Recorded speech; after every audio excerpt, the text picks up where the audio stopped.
Welcome to the Constant Struggle. I'm Nick Watson. And I'm Brie Watson.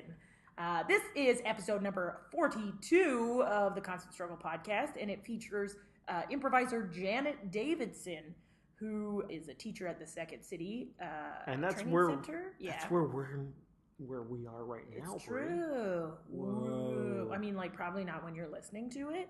I mean, but maybe. Oh, let's try. No, let's not do that. Yeah. What do you mean, like sleep over? Yeah. No. So our guest Janet is an improviser. Just moved back from Vancouver. She was out in Vancouver for a little bit, where she was working with Vancouver Theatre Sports. She came out with a show out there called #NoFilter that still runs. So you can for sure check that out if you're on the West Coast. West Side. Yeah, and we talked about a lot of cool things today, including the best sandwich in the world. It's true. So yeah, check it out. We talk about improv. No, we didn't. Oh, yeah, we did. We did about improv. That did come up, yeah. And then different struggles relating to life, like we do. So and how improv can help those struggles in life. For sure, yeah. Ooh, how's that work? Well, I guess you'll have to listen. There you go. It's episode 42. Struggle on!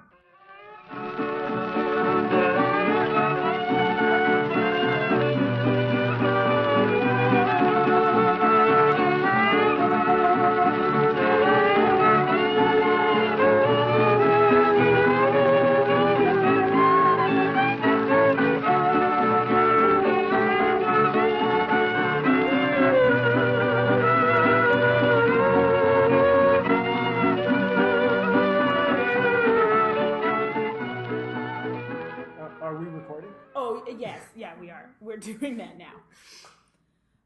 Cool. I kind of feel, welcome to Constant Struggle. See, you have to. It's like, it makes you feel more at home, more comfortable. It's a sense of relief now that we're all on the same page. Yeah, we know what this is. Yeah. It's not another podcast that we brought you on. Yeah. That'd be strange. Yeah, welcome to some different podcast. What? But we're the same hosts. What? Yeah, exactly. Very confusing. Yeah. That other voice that you hear on the podcast right now is Janet Davidson, our esteemed guest. Thank you. Who's an improviser. Yes. And an actor. Yes. Other things? I would say mostly improv and acting. Great. Yeah. Cool. So no wood carving? No, not yet. Okay. Scratch that out of your notes, Nick. Right. Yeah. I had like a whole series of questions. Did you for real? Yeah, like go with the grain or against. I see. I thought you meant like in general for Janet. Oh, well, no, I've got a couple, but it'll just come out naturally. Oh, yeah. Okay. And all I gotta do is pod naturally. It's the Beatles. It's the Beatles right there. Nice. Yeah. They're ahead of their time with the whole knowing about podcasts. Yeah, they were. Yeah. I thought so, and continue to think so. Cool. Yeah. So we're currently at the Second City Training Center using their facilities to help facilitate this podcast. Thank you. Janet, I understand you are an instructor here at the Second City Training Center. Yes, I do instruct. Great. Why don't you tell us a little bit how you got into sort of improv? Oh, man. I got into improv when I was a teenager. Oh, so that's approximately... a while ago. Okay. And, so I did the Canadian Improv Games. Oh, cool. Yeah, we were not good. Oh. We were not. What school, what high school, where was that? So it was KDSS, which is Kincardine District Secondary School. So Kincardine, which is about 4 hours away on Lake Huron. Ah, yeah. Lake Huron. What a good lake. It's a great lake. Is it? It's really. It's technically a great lake, yeah. It is. Good. I thought you did that on purpose. It did. Okay. Yeah. No, I just really was like, but it is. But it's one of them, yeah. No, that's nice. Oh, sure. No, it's great. It's for sure. Yeah, I bet. It's Okay, a good lake. Right. Okay, lakes. Cool. So that's where you went to high school. That's where you started doing improv. Yeah. So your school had like a history of having a team? No. Oh. I don't think that they really had a team. We didn't really have much of a drama. We did have a drama program. It just was I don't think it was, at some schools, it's just, on a pedestal. Oh my gosh, you want to get on the team. But, I think the team was made out of people who wanted to be on the team. You didn't really have to. Did they run it, or was it, a drama teacher that did it? It was a drama teacher, yeah. Oh, okay. Yeah. But, I think I think it was called the Funny Bones. Aww, that's cute. Yeah, but, it was all very cute. None of us were that funny. Right. But you all had bones. We did. Well, that's cool. Okay, so fast forward. You finished school. Yeah. I went away and I went to Algonquin College and I took theater arts. Ah. Yeah. Where's Algonquin? That's Ottawa. Yeah, it is Ottawa. Yeah. I should know that. You I should lived know. there. Yeah. Okay, cool. And- Theater arts, yeah, cool. Yeah, so just learning all the different aspects of theater. So we did like sound design, we did lighting design. Oh, cool. All We right. did like we wrote our own stuff. So we ended up doing all different parts. Cool. Yeah. Did you like that? What did you think about that? I loved doing the first year. I hated doing the second year. What was like the difference? Well, the first year was like that was where we did like put up a new piece every week, and Okay. then the second year was like all about just working towards like bigger productions. So- I like the faster turnover, Oh, right. which I think Why? also- Because you get to try loads of whole different stuff all the time. And then, totally all right. Yeah. That's so cool. So you know how to do like lighting and sound design and that kind. not No. anymore. Like, all that stuff is like not applicable. I guess the technology has probably like changed. There's Pretty It's significantly. all on an iPhone now. Oh, You just walk in. Look, I can do it on mine. There you yeah, go. the sound design, lighting design. Oh, there's an app for that. Yeah. Cool. Yeah, so then after that, I think I stuck around Ottawa for like a year. Nice, you're smart. I did it for 7. Oh, really? After school, two extra years after school. Yeah. Yeah, and then I was like, goodbye, thank you, Ottawa. And then I came to Toronto, and yeah, and then I did stand up, like very Oh. briefly. Cool. and Like, then- did you take courses, or you were just like, that's it, I'm hitting some open mics? No, I took courses. I'm cool. a course girl. Like, let's learn this and then do it. And then, yeah, and then after that, I took a few classes. And then I eventually auditioned for the conservatory and got into that.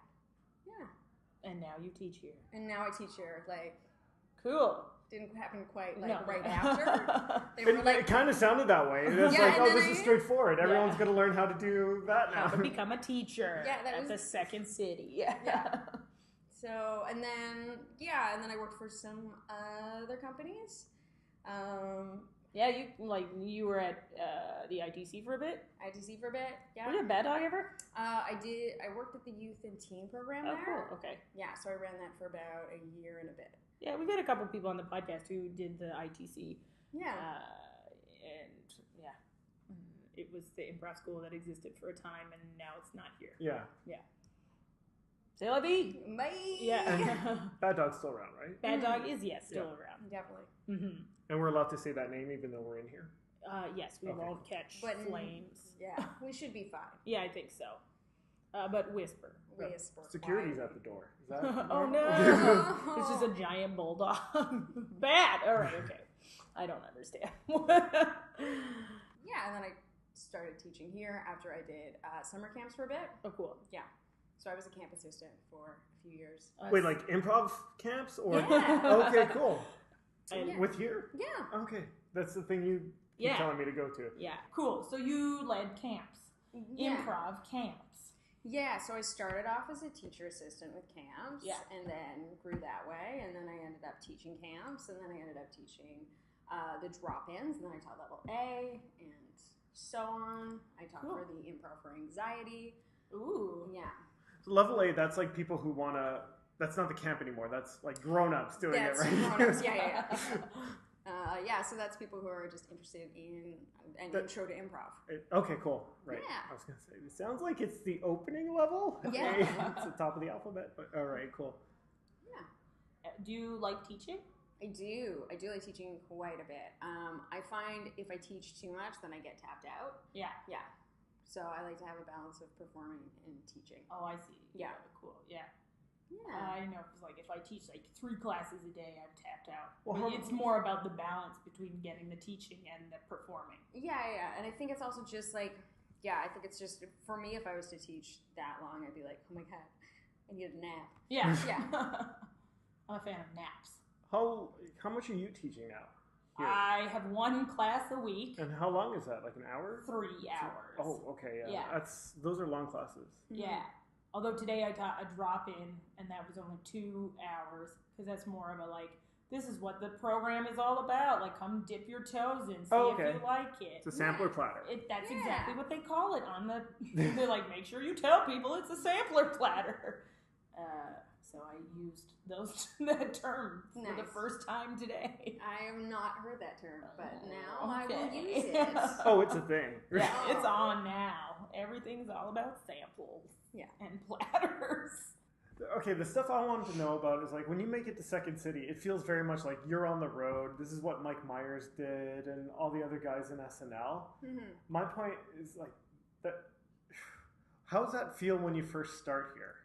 Like, are you like, everything's coming up Millhouse and going great? Or do you see like everybody else who's here and you're like, oh man, there's just so many more levels to get to if I ever want to make like SNL or anything like on TV over here in Canada, like CBC or anything like that? Well, I mean, like one thing is I think like talking about the training center, because that's where I work for here. So I think when you come on, there's a sense of, there's a sense of pride that comes with it, of like being like, I'm representing this company and I think so highly of the people who work here, and being a part of that. That's one part of it. And then in addition to that, of like also looking at such established people, it can be kind of like intimidating as well. So you're just like, oh my god, like I've seen them do like that amazing scene, or like I know what a fantastic teacher they are and they know things inside and out. So it's a bit of both. Like you're like, I'm feeling prideful, but then also being like,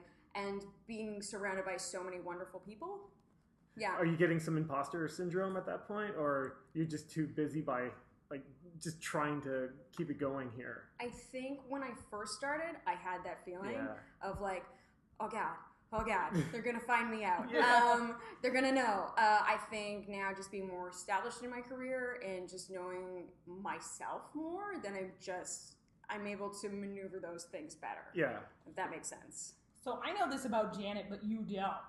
But she recently took a trip to Vancouver. Yes. To sort of help find yourself on that journey, right? Well, yeah. I mean, like I kind of felt like I was doing the same things over and over again, so I really wanted to take a break and not take a break. I wanted to change things. So I was in Vancouver for 18 months, and while I was there, I worked for Vancouver Theatre Sports, and I also worked for Instant Theatre. So for me, that was a really great opportunity to figure out what I do and how I do it, right? Because one thing is that I played very differently than the people there. So that was both a positive and a negative at times, right? Like sometimes it would be like, cool, I know exactly what this is, and sometimes like, I don't know. Like I'm. What are some of the differences that you would have noticed between Vancouver performers and Toronto performers? Oh god, this question brings so much anxiety out. Oh, no. I'm sorry. Well, because then it's apples and oranges, right? Like it's two different styles. I don't want to know like what's better or what's worse. Just more like how is it different? Well, I mean they're very much more game based. Okay. Right, and I don't think Toronto is very game based. Like short form games. Short form games, right? Like who's line type stuff. Totally. Yeah. So that is like that's their style. That's their style. Well, it makes sense because they have a very like Johnstonian background, I imagine, right? Because he's from Alberta, or he worked a lot in Alberta. Keith Johnstone. Yeah. Okay. I don't know if that they would. Might not. They might. Oh, maybe not. Maybe it didn't cross over the mountains. Yeah. I mean, like, there's a lot of different schools of thought, if that makes sense. So, but I know that that's predominantly where the style comes from. So it's very like joke based. Right? Okay. Like finding the next joke. Fast and jokey. Like wait, sorry, that's Vancouver. As opposed to here where it's more about the game. Yeah, I think that there's a lot more like relationship scenes, and we build up towards it. Yeah. I think it goes like that idea of like we focus more on long form here. Sure. Right? So we have 20 minutes. Yeah. To develop. Figure it out. Yeah, we have 20 minutes. Whereas they're like it's 5-minute game, 5-minute game, 5-minute game. So you're like, I got 5 minutes. You only got 5 minutes to say the word. I know it's 4 minutes, but I mean, some scenes are 4 minutes. Yeah, that's true. Some of them are faster or shorter, I should say, time-wise. So now I want to know, which did you prefer? No, I'm not gonna. No, I don't want to know that because they're different. And did you like and the two theaters you performed with or worked for in Vancouver, they're both improv theaters. Yes, they're both improv theaters. Cool. So they're theaters devoted entirely to performing improv. Yes. Interesting. Correct. That doesn't happen. That isn't even what the Second City is. I know. Yeah. Yeah. How are the crowds? Pretty good? Yeah. I mean, like, I did perform for the general public for the most part, but that's also because I didn't know anybody. Okay. So, like... they could have been improvisers. They could have all been improvisers the whole time. I just didn't know. They did seem very surprised by all of the games that I was like, they should have known. I was like, don't you guys know this game? Do I really need to explain it? Oh, no. Yeah, okay. Yeah. That sounds like it was fun. Yeah. Did you do like what kind of personal discovery did you encounter? Oh man, so many personal discoveries. Yeah, I mean, I think the thing about being in Vancouver is like I didn't really know anyone, so I was like, cool. So like I'm gonna be like, hey, let's go hang out, let's go see a movie. I didn't have that. So to make friends with a yoga mat like they all do. That didn't happen. But I kind of think of like, instead of like having a safety net of just being like, great, how do I navigate this? Yeah. Yeah. How did you? Oh man. Tune in next week. I'm trying to dodge all your questions. I think what it was like, just like I just had to dig in. Yeah. Like I just had to be like, okay, this is what I have. This is what I had to deal with. Also the fact that like, if I phoned up my parents, they were just like, they were already worried about me. So I try not to like worry them. I just be like, I'm fine. I'm great. Everything's great. Bye. La-di-da. Kind of. So yeah, I think I was like Did you just hang out with the other improvisors? Why is that hard to say? I don't know, man. Not necessarily. Like, I mean, I definitely found some people that I connected with. Yeah. But I think it was just a lot of, like, I think when we are in this community, we are very fortunate and we are very lucky and we have a lot of resources. Mm-hmm. And then, to just kind of be like, great, these are the situations I'm in and this is how I have to get out of it. So really, like, being like, well, what is... Really sitting and being like, okay, well, what's coming up for me right now? Mm-hmm. Yeah. Mm-hmm. I don't know if I'm articulating this and well enough. Yes. Okay. Everything you say is perfect. Great. You know that. So yeah, I mean, like one thing I discovered was that, I growing up, I was always, like it was under the cloak of being anxious. Mm-hmm. But what I realized that I'm actually not, it's being hypersensitive. Oh. Right? So just like the idea of like grounding myself in before a show, right? Of just being like, cool, great. I know I need to get there beforehand and I know I need to get myself ready for a show. Like acclimatize to it? Like the space or just being like, mentally? Just being there, right? Just getting prepared. Mm. Where do you think the hypersensitivity comes from? I think I just was born that way. I think it is like you just are very Lady Gaga of you, right? No, that's interesting. Do you have siblings? I have a sister. I think that's interesting, especially because a lot of the time I find people are using comedy as sort of a mask to hide a lot of their emotional sensitivities and that kind of stuff. I find it, for me, it helps in like awkward situations where you don't want to, like if you've got that hypersensitivity, you're reading the other person in the room and you're like, oh my God, they're judging me every minute. And if I'm not entertaining and if I don't make them laugh, well, that sounds like anxiety. That is anxiety. Yeah. Like for me, it's like if I leave a room and then like walk back into the room and something's happened, you'll notice through the body language, you notice through like the way in which people are looking or not looking at each other. So being aware on that of like on a certain level, mm-hmm. but sometimes it's not on like it's a subconscious level. So I can walk back in the room and be like, something's up. I don't know what's up. Yeah. Something's up, right? It's like you're an empath. Yeah. Like on Star Trek. Yeah. I was going to say Tasha Yar, but that's incorrect. No, she was a dead security guard. Yeah. But she fucked Data. Whoa. Remember that? Yeah. Great. First season. I think I still knew that, even though I don't watch Star Trek. More like you can you can pick up on what other people are feeling. Yeah, very much so. But I think that goes hand in hand with a lot of people who have anxiety, because sometimes it's like you pick up on things that other people could be feeling. You interpret that as this is how they're feeling. This is how they are feeling because of how I am talking to them or dealing with them or how I am with them right now. Yes. And then, of course, you don't know what they're feeling. You don't know what they're thinking. Totally. Yeah. But you're still like, you carry that, you pick up that burden anyway, because you're like, I want them to be comfortable. I want them to like me. I want. Right. Yeah, because you're always like people pleasing. Yeah. Yeah, I think that's being aware of that and not needing to do that anymore. Right. Does that make sense? So just being like, cool, great, I recognize something's going on. I don't know what it is. I don't have the knowledge. Nor do you need to. No, totally. Right. But Counselor Deanna Troy would have that knowledge. She would know for sure because she Sorry, could that was read bugging me. your I had to get it mind. out. How long got are you there. sitting on that?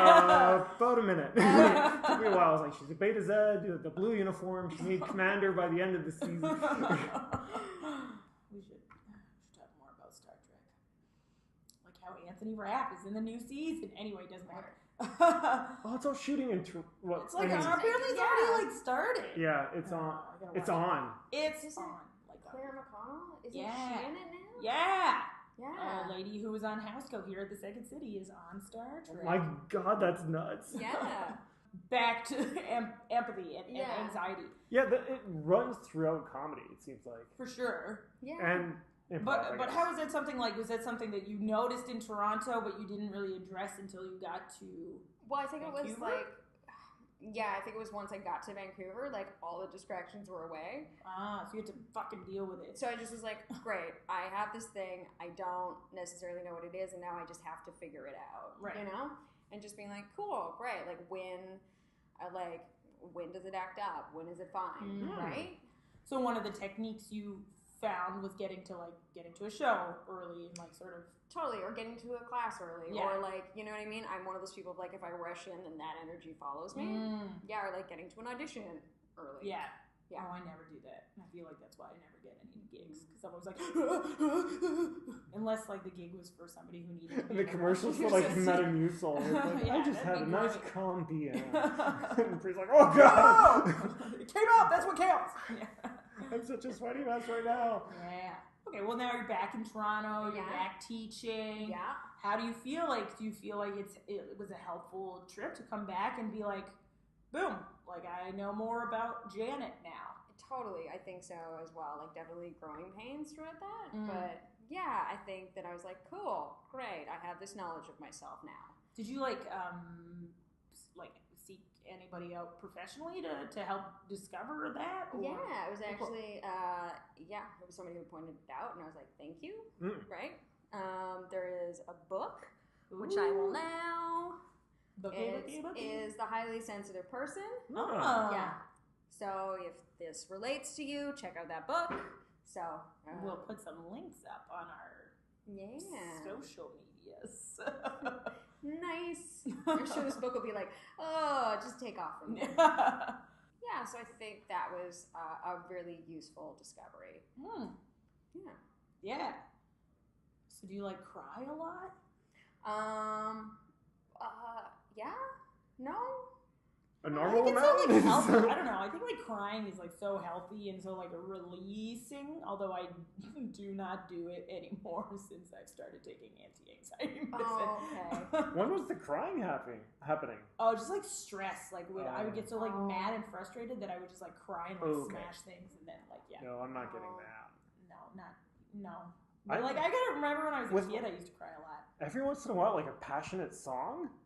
It's just like feelings. No, stop it. You're allowed to have feelings, Nick. Yeah, but I'm just because you're a man doesn't mean you can't feel feelings. I don't want to have feelings. Yes, you do. Not when I'm working. And they come on my playlist. It's like, oh, bye.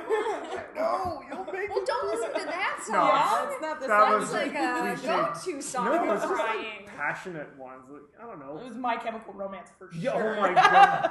There's apparently a Adele one that if you listen to, you will cry. Oh. Like, it's set up that, like, if you don't cry in this song, you're a monster. You're broken. Yeah. Oh, man, I gotta find out what song that is. See if it works. Right. See if I still have a soul. Just play it on repeat. Yeah. Yeah. Until it finally breaks me. You're allowed to laugh. I feel like you're suppressing your laughter. Oh, really? Yeah, you're like... Oh, okay. I didn't notice. Well, I'm not going to force it now. There it is. There we go. Nick, do you have a question for Janet? No, I was enjoying the looking at anxiety and issues like that. I went through that stuff. I was trying to figure me out because I was angry a lot and didn't want to be anymore. And I think it's a lot of it was based on, well, that's how I would handle anxiety and stuff. Yeah, people deal with it like differently, right? Like Yeah, I think, I mean, like there's obviously like improv for anxiety and stuff like that. Oh, well, let's talk about that. Yeah, let's go there. That's well, I mean, like I don't teach for that right now. Okay. So but you did. But I did. But I think that there is like just I think improv is just like a really wonderful tool, you know? And I think it has lots of applications. And what's really great about improv when dealing with anxiety is that you're constantly asked to be present and you're constantly asked to be making choices. totally. So that ends up helping people who are suffering from anxiety, right? Because that can stop them from making choices and stop them from being present, right? Because often you think like the choice I make is going to be wrong. Yeah, or like this choice is going to have consequence. Yeah. The really good thing about improv is that like there's no consequence to your choices. I mean, obviously, you know, be respectful, be kind, but like when we're doing an improv scene, as long as we are respectful of the teacher, your students, and the environment, like you can't really do wrong. Yeah, you're not going to set anything on fire. Yes. Yeah. Yeah, and I think that, you know, that people who have anxiety are triggered back to something that had happened in their past. Yeah, for sure. So, okay, got a couple things going on in my brain right now. Great.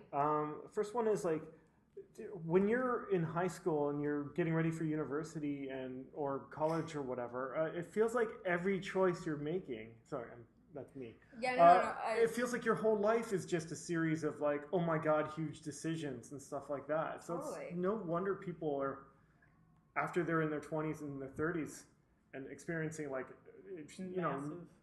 Yeah, like they don't, like when they go to a McDonald's and they have to pick between like a Big Mac or a quarter pounder, it feels like super tense. Like, oh my god, which screen do I have to go into? First of all, your first mistake was going to McDonald's. Oh god, I was like walking in the door. I'm gonna die now because I picked it. Go to Wendy's, obviously. Those chicken tenders. Yes. This podcast is sponsored by Wendy's. Yeah, I think that like we do get that feeling from an early age of like this choice has an effect on our life, and that can be hard, right? And as you get older, you know, when you get like paralyzed by that fear, then you're like, I don't want to make choices. Yeah. Okay, and the second place I want to like the being present and stuff. How do you see that helping everything? Well, I mean, like, I don't know, I think it's the power of now. Yeah. Of like when you get wrapped up in that story that takes you out of the current narrative that's happening between us because you're reminded of something else that happened in your past and that's swirling around in your mind. So you're not really connected with what's going on in front of you. Yes. Yeah. Anxiety a lot of the times is the fear of what's to come or obsessing over things that have already happened. So when it's like both of them at the same time. Sometimes. So when you're forced to be in the present, in the moment, then you can't worry about that other stuff. That other stuff, there's no point in worrying about that other stuff because that is stuff you cannot control. The only stuff you can control is what is happening right now in the moment. I think. If I can jump on what you said there. Get aboard. I'm on the ship. Love it. There's one exercise that I do, which I end up doing with more advanced students or students that I coach, where it's like a synchronized clapping, where you literally need to be connected to your partner, clap, and like you can see the people who are connected and in the moment, you know, and it's something that you work towards, right? Because you want that presentness when you're on stage. You want that connectivity when you're on stage. I'm connected to all these people and to this moment. Well, it's such a nice rhythmic one too. Yeah. Because I think there's a lot of like rhythm to comedy. Yeah. I was doing that exercise. Timing. Damn it, Nick. I was doing that exercise. I directed a hour-long one-act play, which was improvised. Oh. And we ended up doing it, and we were doing the synchronized clapping before, and all you hear is like,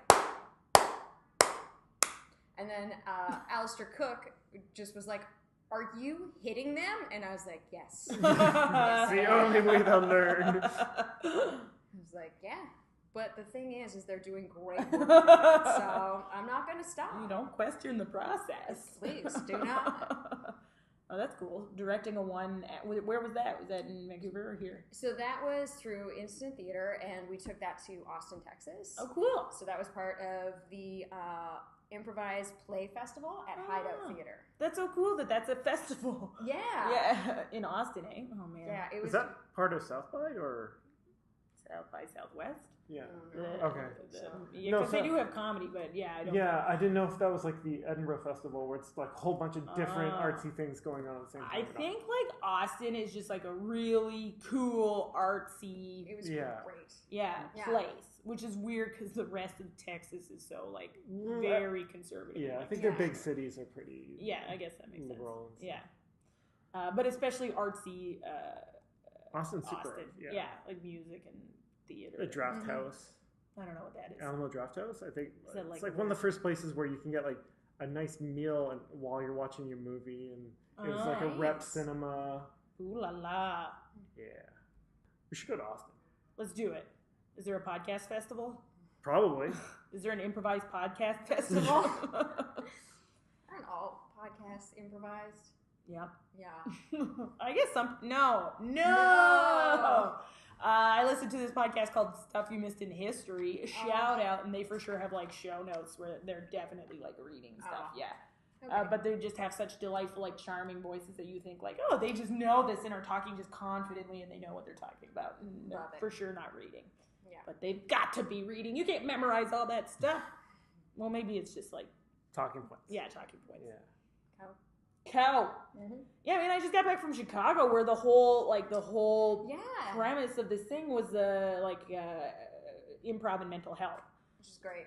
So I think the more we talk about like how improv can be a tool for helping people like cope with anxiety. Yeah. It's becoming like more like seen as an actual tool, like not just like, oh, you could sign up for a fun little comedy class, it might help your anxiety. It's like, no, like professionals are using it as a tool in their practice to actually help people with anxiety. And I think it's like when people leave those classes, they feel good, they're happy, right? Yeah.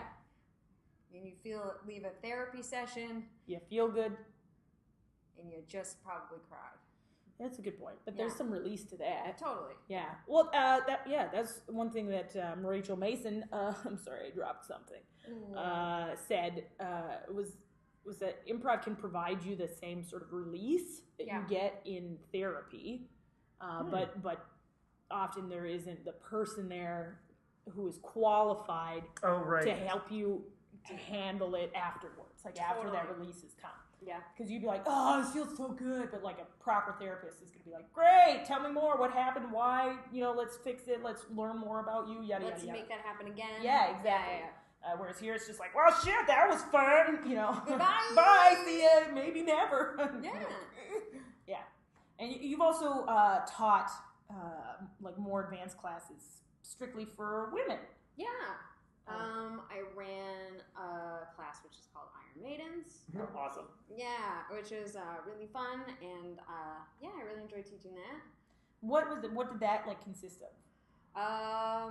Well, I mean, like, I think I want to revisit it and restructure it. Cool. Because there's some parts I'm like, I really like this. And there's some parts that I'm like, no, I don't really like this that much.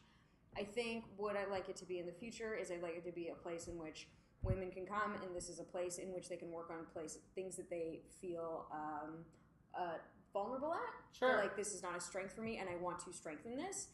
In addition to that, I want it to be a place in which women can come and also really understand what they're good at. Yeah. What they bring to the table. Yeah, so is that something that you noticed that was being overlooked in like improv classes or anything? No, I sometimes don't. When you have a set curriculum, you can kind of miss out on what people are doing great. Right? So it's like specifically like, great, you are hitting this out of the park. Right? Like this is something that you bring to the table to know that. And then I also think sometimes when there's a place in which we feel we don't want to go there, we kind of back off from it. Yeah. Right? So we're just like, nope, I don't. Yeah. I don't do that, as opposed to like, cool, great, this is a place in which I know is sensitive for me, and let's explore it. Kind of. Yeah. So that's what I want to bring to it. So why just all women? I think that... not meant as a judgment, more as curiosity. Curiosity, that's fair. I think there's like... I don't know. I'm going to be very candid. I think one thing is like when it comes to working with women, there is a drop-off point with women. Women tend to not continue on, and I sometimes feel like because improv can have an aggressive, competitive. Those things kind of are very celebrated. So when you don't embody those things, then it can be a little bit more of a struggle. Ding, ding, ding, ding, ding. Sorry, we get excited when we hear the word struggle. What do I win? We used to have it where a bucket of slime would fall. Okay, great. And I'm we glad. Taco style popcorn. Oh, I got some of that. When it comes to women working in that kind of collaborative space, it usually is sillier. There usually is a little bit of, and it can be a little bit more, it's less competitive. A lot of women feel like they need like permission to do things. And also like the idea of apologies, right? Like I want it to be an unapologetic space. And even if you shit the bed, I'm like, I don't care. Or if you shit literally in a bed. For some of them, is it almost just like they're apologizing even to be there? I don't want to speak for women. I don't want to put that out there. And like some people it will resonate towards, and that could be men and women, and that's okay. And like I'm open to opening this up, probably eventually. Right now, I feel like it's a place in which I see women dropping off in numbers as they go on, and I don't want that. I want women to be able to collaborate in this space and feel supported and. But I also don't want to speak on behalf of them. Does that make sense? For sure. All you know is like what you've observed, right? Yeah. And I've observed like a lot more men will come out and be like, hey, can I grab a spot on this show or whatever? Where women will sort of wait and be like, why aren't I being asked to be on this show? And it's like, no, like there's like this understanding that women aren't supposed to like go up and like grab what's theirs. You know what I mean? Because whatever, whether it's how you're socialized or if you think like, and again, I can't speak for all women either. Yeah, I think that's it. Of like, I don't want to speak for all women. I was on a troupe which was called Widowmaker. I saw you guys in Ottawa when I still lived in Ottawa. Can you believe that? Anyway, I said you guys, you ladies, you women, us ladies. Yeah. So with that, of like, I know I had developed a certain skill set from being around all women. I learned how to play differently, and that provided me with a different perspective, which was both, once again, good, bad, right? And I think different skill. So, yeah. and I think also of like, men can take a class and it will be all men in the classroom, and that can happen quite often, right? For it to be an all-female class, it's a different dynamic. Yeah, in comedy, it's often shifted towards more men. Yeah. Which is why I like comedy clubs better than music venues. So easy to get to the bathroom. Side note. Yeah. It's for women and it's for anybody who identifies as a woman. Yeah. That is who the class is for. Perfect. Great. So when I was in Vancouver, they were like, oh, so what's it like being a woman in comedy? I was like, it's fine. It's fine. Like, I just was like, it's great. It's great. I'm great. It's great. Like, what? Come over here. I'm going to kill you. Yeah, I was just like, I think I went up an octave. It's great. What part of your face did you touch? Was it? Like, it's great. It's great. It's great. I'm just like, Seinfeld joke. Yeah, I know. Okay, cool. These 90s references are not on point today. I'm just trying to make it about Janet, right. not about Star Trek. That's also like a maneuver as well of like make it about the other person. So like I'm working it tonight. About what? About making it about. That's what I always do. Is I make it about the other person. Does Right. that make sense? Like conversation, podcast. Great. This podcast is about you. I know it's really challenging for me. All right, let's dig deeper then. No. That's a different podcast. Digging deeper. Digging deeper. It's Oh, a digging mining path. Digging in. Yeah, with Allison. Yeah. Friend of the podcast, Allison Dorr. Nice. Mm-hmm. Hi, Allison. How are you? Don't make it about Allison. No, it's about you. I'm trying so hard. All right, maybe tell us about about your play. What's your favorite stuff to do improv wise? Okay, so for me, yeah, you got something? No, I'm waiting for it. Okay. This is gonna be fun. So for me, like I really love. Dave Rosowski came down and he did a bit on architecture, talking about the way in which you start a scene and the way and the distance in which you are your partner and what does that mean and the way in which you're standing to each other. Like, so I love starting scenes like that. Whoa, okay. Yeah. That's very acty. It's very acty, and it's dramatic, and I like it when you find, a want in a scene, when it's about people who care about each other. I tend to go more towards those kind of scenes. So, yeah. Shout out to Dave. Yeah. Nice. Was he here? Oh no, he wasn't here recently. Or was he? Was he here recently? I don't think so, but Okay. I've just been back for a bit. That's so. a good point. No, I don't remember. I just see him traveling all over the place on his Twitter. That I'm like, did he come to Canada and I missed it? I just have him on Instagram. So. Oh, okay. Twitter is pretty good. You heard of this Twitter? Wow. I mean, lately, not so great. I'm glad to hear that you're getting mad at Twitter, Nick, because that means you're probably not going to spend as much time on it. I know. I'm getting a lot more writing done There this you way. go. Great. Ugh. I think that was like the biggest viewpoint for me, where I was like, architecture, yes, I like this. I like this a lot. Cool. Is that like the structure of the scene? It's the structure that you are in relation to each other. It's like the physical, so like if the physical space on the stage? from where you begin?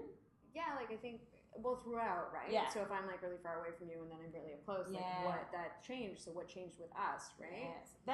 That's one thing that I notice a lot, especially on this JCB stage, the John Candy Box Theater, that people never play close together because it's such a wide space. Nobody's ever together. And for me, I like to take photos during the shows that I have there. Right. And it's like, get closer together. You want to use the full stage. Yeah, I know, but I'm like, I want you all to kiss. That's my one goal as a producer, is to get good pictures of people kissing. You need to do, the February one is going to be nothing but canoodling. Oh, canoodle propaganda. Guess who's canoodling at dinner? Oh. Or guess who's canoodling? Yeah, Guess I love who's a good canoodling? That's my one-woman show. It's like, nobody wants canoodling. Oh God, canoodling. What are you? Are you like from the 50s? Go through a 50s jag. Okay. Hey, I was canoodling the other day. The podcast is called The Constant Struggle. Yeah. So what would you say as a human being is your biggest struggle right now in achieving your artistic goals? Oh. Or just in life? I mean, one thing is that I am dyslexic. So that is just it's just like a constant practical joke that's being played on me. That must be frustrating. It's so frustrating. Didn't you tell me it wasn't diagnosed until later? Yeah, it wasn't diagnosed till grade 9, and by that point I was like, "What? I don't know what you want me to do with this. Yeah, this is bullshit." I was like, "Thanks for the papers." Did they give you what grade did you say? Grade 9. Did they give you start giving you different colored paper to I remember this kid in school who was dyslexic, and they were like, here's some weird blue paper you put over top of stuff. I'm like, how does it help? They put it doesn't. We're just making this up. Kind of. I think so. They gave me it would be blue plastic to put over top of stuff, but I'm like, it's reflective, you idiots. Anyways. Now I can't see anything. You put me next to the window, so there's sun. In like he always had problems, like with more like school stuff. But well, I bet everything's like read this.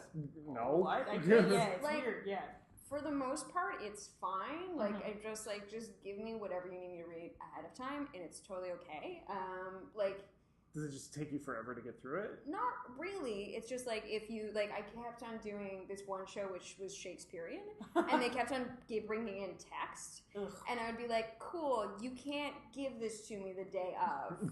You need to send this to me," and I had to repeatedly tell them. Yeah. So that kind of thing is frustrating because I think people don't get it. I don't think about it because the thing with Shakespeare is you have to read through it and be like, okay, what are they saying, and then and it's such a it's always to such a rhythm. It's always or an iambic pentameter. It's always rhythmic flow.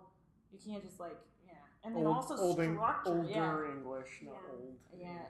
Dan told me that for him it's he'll his brain will process what he thinks the word is going to be because which is often not the right word. I've done that too. So that's frustrating as well. When was he diagnosed? Not until way late. Right. He grew up in Texas, where they're what? You don't read this? Here's a steak. Here's a steak. You win a prize. I feel like I'm shitting on Texas today. Yeah. Just the education system. Yeah. So that was, I did have some really wonderful and supportive teachers. And then I also didn't, that balance of it as well of some teachers were just fantastic. Can you just fucking read? That didn't happen, but I have this horrible memory of I would go to this remedial class, and then they would put me in this other class that would follow it, which they would do a spelling test. And I'm but you didn't give me any of the words. It was a nightmare continuously. So you need that could be one of the reasons too that you have anxiety. Yes. But also that you being that you going places, or you settling in places before. Right. Because it's what might be what's going to come at me. If it's one of the areas where you've okay, I'm comfortable with this because I prepared for it. What else in my life can I be comfortable with if I'm more prepared for it? Totally. So in a way, it's helped you. Great. Thank you, shitty education system. You made me real prepared for life. Oh man. Do you find it affects you as an improviser? Only if I get tired. Okay. Sometimes I'll say the wrong thing. It's I don't know if maybe it's something different of I'll get verbal dyslexia and I'll be that's not what I meant to say. So that, or if I teach for a really long time, did those words make sense? Are your students just looking at you funny? They're oh, I did the thing again, didn't I? I ramble, so that's I feel similarly I'll ramble for a long time and I'll be are you still listening to what I'm saying? Because I stopped paying attention a long time ago. Guys, if at any point in time I stop making sense, just put your hand up. Exactly. And if all your hands are up, then I know. I'm it's not just this guy in the front row. Pay attention. Cool. Any other struggles? Yeah.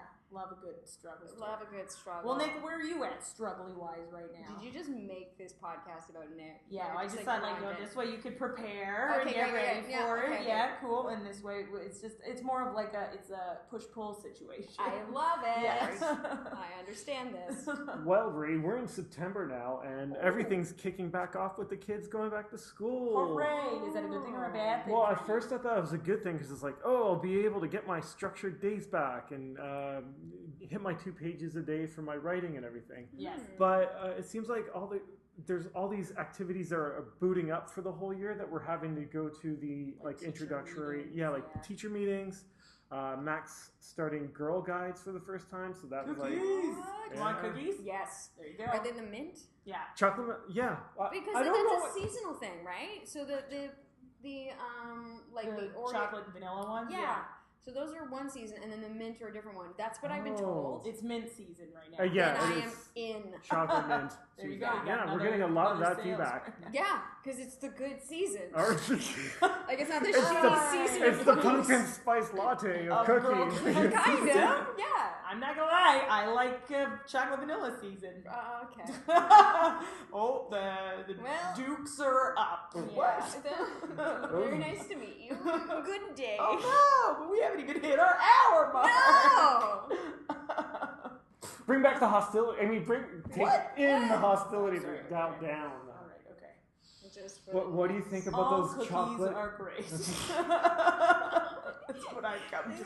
Hashtag all cookies matter. Yeah. Ooh. Mint cookies. Yeah. Cool. All right. So you're. It's difficult because you got.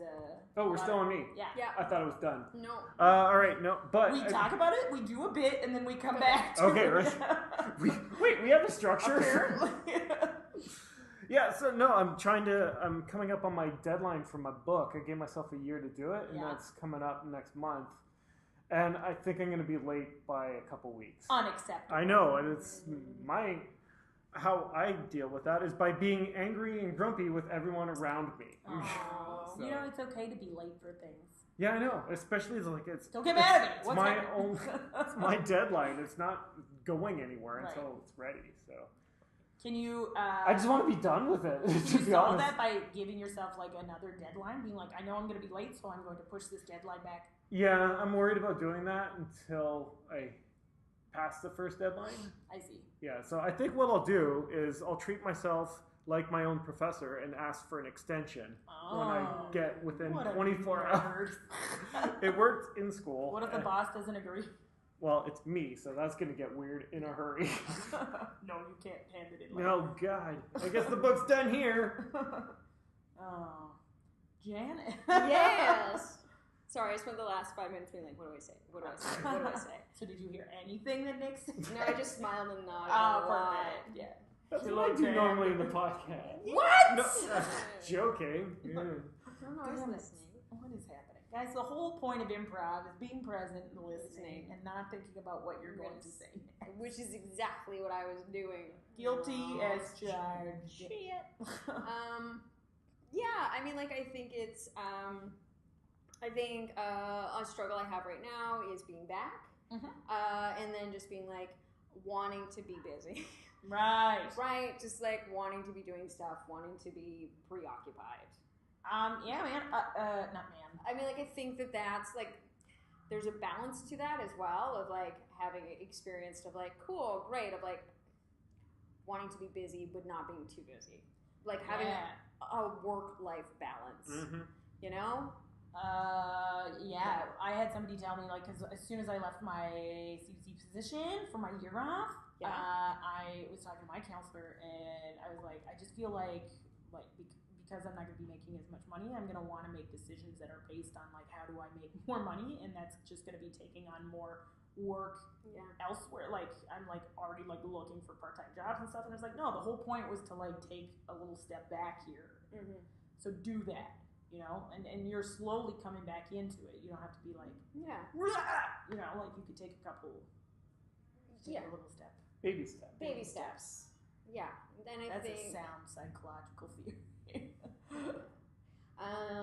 I think that's one thing that's coming up. I think another thing, this might be too dark. No, there's no such thing. I mean, like, my dad has been receiving radiation because he had like cancer 12 years ago. He had prostate cancer, and then his PSA levels went up. So he's gone back in for that. So that's been challenging as well, of, like, just being like, cool, great, I don't know how to support him. Yeah. And dads are different too, right? Because a lot of times dads aren't like, reach out and, you know, let me tell you my feelings, you know? They're more like, it's fine. Like, I went. My dad. I think it's mine too. Weird. Whoa. I think it's that thing of like I went down. I was like, I'm gonna go down after his first week of treatment. I'm gonna go down. I'm gonna visit him. And because is your dad still in Kincardine? That's where he lives. Yeah. He's been up in London, Ontario. So he's been staying there for the week. Cool. And then I was like, I'm gonna go. I'm gonna visit him. And then just being like, I don't know if this was the right choice. Right, because you're hypersensitive. Right. Yeah. So yeah, and I think just being there, just checking in on him. Stuff like that. And how's he doing? He's doing fine. He's doing great. I don't know if I can say he's doing great, but like he seems to be in good spirits, and yeah, for sure. Yeah, I phoned him up today, and I was like, "Hey, Dad, how's it going?" He's like, "Good." I'm like, "You sound good." And he's like, "Oh, I'm having a Smirnoff," and I'm like, "Just Smirnoff." Nice. And he's just like, "Well, I mean, like like the bottles." I'm like, "So the mixed drinks, like Smirnoff Ice." Oh, yeah. Is your like dad a cooler? Like a grade 9 girl? I was like, "Oh, okay, yeah." Oh no, I am on board with that. That sounds like a fun time. Yeah. We're all gonna go home tonight and get Renka Smirnoff Ice. And I remember I was in France once, and I had it was like we were going to a rugby game, and it was like, we need to get drunk quick before we get there. And I had this giant bottle of Smirnoff Ice, or Smirnoff Ice. Smirnoff. Because we only had them in the small little whatever, personal, but this was a massive one. It was like, here we go! Is that France? Is that part of rugby is getting loaded? Yeah, surprising. Okay. Not playing. No. Watching certainly. Well, I think most I mean, you don't have to. What? Hang on. Rewind. What? Most of my time in France was when I was not working. Yeah. Right. How do I get drunk very quickly? Right. And usually the answer was, well, this wine is €2. Okay. Blah. Blah. All right. I almost tasted that one. Blah. That was me swallowing the wine, not I know, barfing it but up. no, because you going straight down and I got didn't you. even taste it. Yeah. Drinking it like a duck. I hope it picked up that sound. That was a gross sound. That was a super gross sound. That'll live on forever. Yay! Podcast gross sounds. Okay, well, yeah, man. Of course, family stuff is tough, and it obviously affects everything. Everything that you've got to do because it's there in the back of your mind. These people brought you into this world. You obviously care about them. Yeah. Especially when you're a comedian who has a good relationship with their parents, which is often not the case. Mm-hmm. Yeah. It's like a preemptive thing. Yeah. A lot of, Well, it's good that they're able to find this stuff, quicker than they used to be, certainly. Yeah, and more dudes are just going out and getting tested too, for a long which time, is a nice change from. Yeah. I'm sure this bowling ball growing out of my balls is fine. It's totally normal. Did you ask your dad if he had a bowling ball growing out of his balls? I'm so sorry I brought this up. I'm so sorry to everybody. It's true, I will live the consequences of this action. Yeah, it's funny though, because that was it. Men for a long time were just I'm not gonna go check it out. I love how you're doing your dad. That's my dad. Yeah, I'm trying to think of other struggles now. Desperately trying to think of other struggles. Nick, what do you got for Janet? What do you want to know? Look at Janet. Her face balls. What does your day look like when you're Second City-ing? So when I'm teaching at Second City? Yep. Great. So I sleep until about 12. Yeah, girl. Seriously? Tough start. Okay. Yeah, right. So I'll sleep until about 12, get up, have some breakfast, head out. I teach at 3, so maybe take off at about 2. Okie dokie. Bike down here, work 3 to 6, probably go hang out with some people afterwards, and that's my day. I would teach once a week. Nice. Yeah. Boys. I think though, a lot of the times, comedians feel I don't know. No, we don't feel bad, but it's a thing to be whoa, that's crazy. You wake up at noon, but we stay at when you're doing a show, your show is 9 p.m. Totally. Or, you know what I mean? You're working at least until 10, 11 p.m. I realistically get up about 10. Yeah. So that's usually what it is. And usually if I have anything to do, I'll do it at night. Right after I get home. Yeah. Are you getting stage time to yourself as well? Yeah, because you produce shows. Yeah. So, a show right now. Yeah, so I produce a show which is called Never Have I Ever, which is based around the drinking game. Are you familiar with that drinking game? It sounds familiar, and I kind of don't have any memory, so I probably played it. Yeah. Everybody has a vague memory of that game. So that's why I'm more hosting in that one. Okay. So, but Brie's been really awesome about getting me out in shows, so thank you. So I think the thing of being back is restructuring my time. Cool. Figuring out where I want to put my time. Yeah. So, it's cool that you're your own boss with that. It is, but, it's also, scary as hell. Oh, yeah. There's also... Yes. Like a Macaulay Culkin in Home Alone. So... How does he structure his time? Yeah, what does he do? It's mostly me shaving. Plotting. Okay. You also have to, find out, where the best places to set up traps in your place would be. That's pretty much, my time is spent between shaving and setting up traps. And ordering pizza. Yeah, and ordering pizza, but, all cheese. Yeah. But with dipping sauce. I've upgraded from the first Home Alone movie. That's important, I think. Garlic dipping sauce? Yeah, oh yeah. That pizza looked uninspired. It was TV pizza. It's probably sitting around for hours. Yeah. Totally. But he's Chicago, right? Common misconception. I know, Chicagoans they don't eat the deep. It's a tourist pizza. Chicagoans They're just look at. They're just like normal people. Yeah. Normal people. Well, yeah. It's a tourist pizza. I don't care. I fucking ate the delicious. fuck out of a tourist pizza last weekend. One thing I remember about being in Chicago was the food. Yeah. Oh, you took the was it the Annoyance? Yeah. Was that the week long or the 6 week long? That was just a week long. How was that? I'm thinking about doing it. Do it. It was wonderful. It was amazing. Yeah. Just a really great experience. Really fantastic teachers. Was it Mick who? Yeah. Yeah. Mick came in and but that was also whenever I go to Chicago, I'm always the food's so good. Yeah. So good. Yeah, what do you eat in Chicago other than pizza? I don't eat anything other than pizza. I know, the food's so good, and I'm all I did was eat bread and cheese while I was there. I hear their hot dog game is top drawer as well. Yeah, Dan's always the sausage. I'm okay. There was it's just basically different versions of bread and cheese. Yeah. I did have once I bought a sandwich on the way out, just at this corner deli, and it was I was this is the greatest sandwich I've ever had. I was I never want to leave this city because of the sandwich. It's not even nobody recommended it. What kind of sandwich was it? I don't know. It was there were pickles. It was so good. It was such a good sandwich. Can I say I had that experience in France? Yeah. And where you're of course. Monsieur or something? It wasn't even a coq monsieur. This is what it was, okay? It was the simplest sandwich, but I'm I never want to leave this country. It was a French baguette with ham, cheese, and butter. Yeah. And that was it. Oh. Yeah. And it was the most delicious thing because the ham tastes better, because the cheese tastes better, and the butter tastes. Everything is just heightened in it's good. Just better. Yeah. Yeah. I'm just it's just a ham sandwich. Yeah. Why is it so good? We had I don't know. It was a pizza, but it was a pie. A pizza pie. That's what I'm explaining right now. Guys.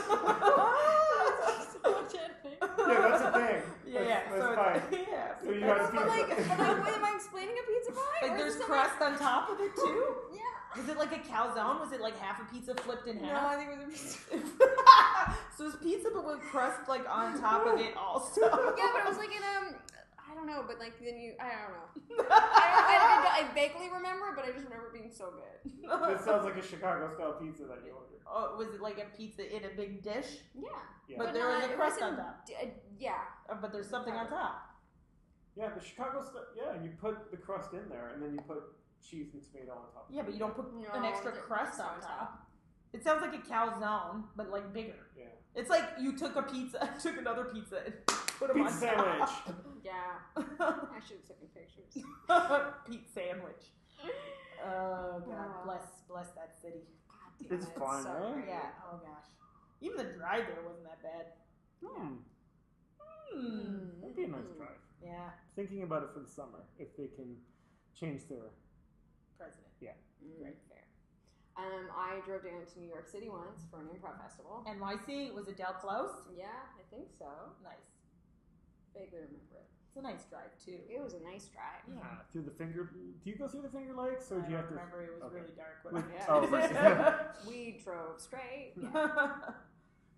Did the darkness imply beautiful countryside and lakes? Well, I've actually driven there once in the daylight and then once at night. So, but I don't remember any lakes or fingers. Okay. They're finger shaped. They're not full of fingers. What? Hang on. Rewind. I mean, the medical waste one is. Oh, probably.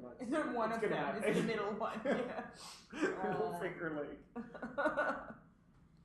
What are some of your other struggles? Oh man, dating. Oh God! Don't get me started. I thought that was easy. Oh, you're right. Yeah. You can't. I thought it was easy now. There's an app for it. Oh, it's the worst. Yeah, those apps are horrible. Oh, did I mention I'm dyslexic? Swipe left. Damn it! I liked him. I really liked him. Again. Oh, is that how it works? Like, once you get rid of the person, they never show up in your feed again? Is that it? Do they ever come back? You can shake them back. Yeah, I bet you can. This sounds like a Taylor Swift song. Shake it back. Shake it back. So you can be like, hey, wait, come back. But sometimes they'll bring back somebody different. No, not you. And I'm like, not you again. You come back every time. Can they tell every time you reject them? Oh, I got 15 shake backs this week. Twice. I think it's like, you have to match up with them. Oh, okay. Right? So they have to pick you and you have to pick them. And then it's gotta. Oh. Yeah. It's the worst. When I started hearing about this, I was like, oh my God, sexually transmitted diseases are going to go through the roof. And they kind of did. So is heroin use. Yeah. Whoa, is there an app for that? Yeah, you have to pick the heroin.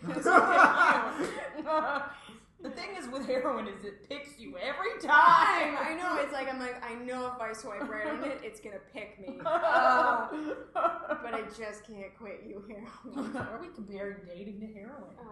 Maybe. So what apps are you using? The online apps, or are you going the more trying to meet somebody traditional way? I'm on Bumble. That's all I'm on. That one's good because they have to like ask you for. You haven't seen my sketch troupe. We have a whole scene about Bumble. Do you? In which Dave is in a bee costume. Yay!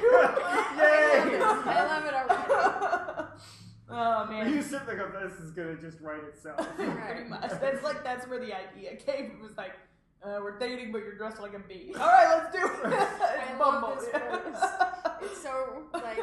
It so resembles the time we're in. Right? Yeah. We're very. What's that? We're very big on bee culture right now. Bee culture. That's right. It's very important. Yeah. We might lose them. No, they'll be the zeitgeist. Yeah. Zeitgeist is the word I was thinking about. Yes. Or I wasn't thinking about. I wanted to be thinking about. It's the word you wanted. Yeah. It's not the word you had.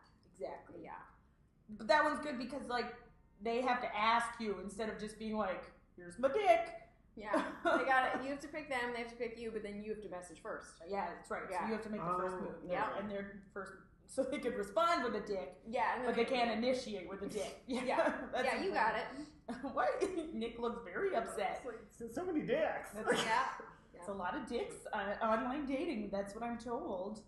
Like, you into it? And it's like, no. That's your opening gambit?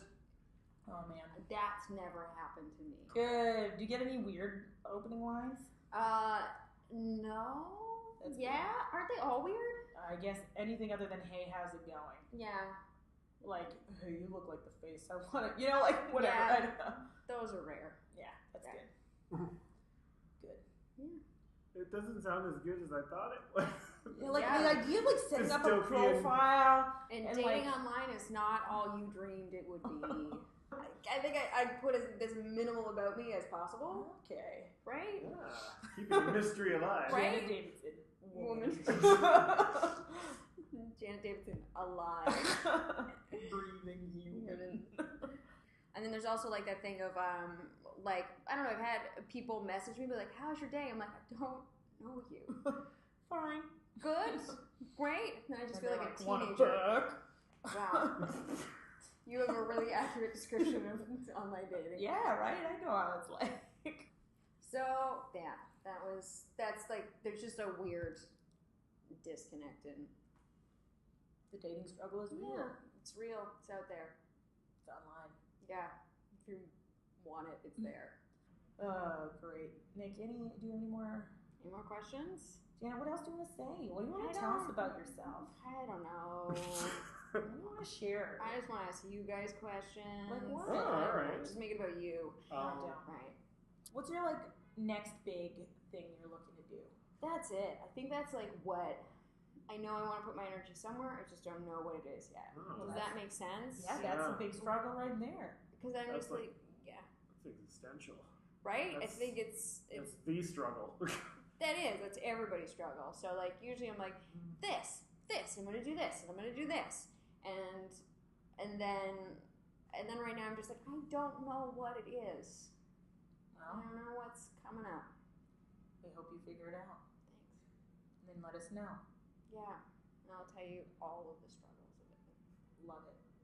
Thank you, Janet, so much. Thank you guys for having me. Struggle on. She's doing the live long and prosper Spock thing. But you can't see it! She's a Trekkie for real!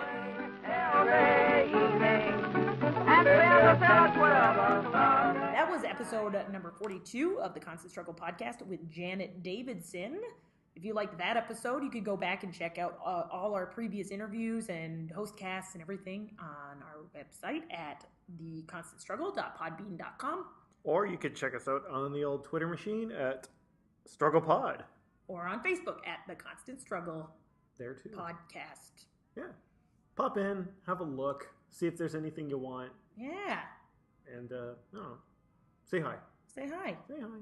And if you have any questions or you have any recommendations or people you'd like to hear interviews on or anything or if you want to be on the show. Yeah, let us know. If you're in the Niagara region. Or in Mississauga. Or Toronto. Anywhere in the Golden Horseshoe, we might be able to come out and figure it out. Oh, you better believe we would go to Hamilton for this show. Oh, yeah. Oh, yeah. That'd be the perfect between. Oh, my God. All right, so come on, the Hammer.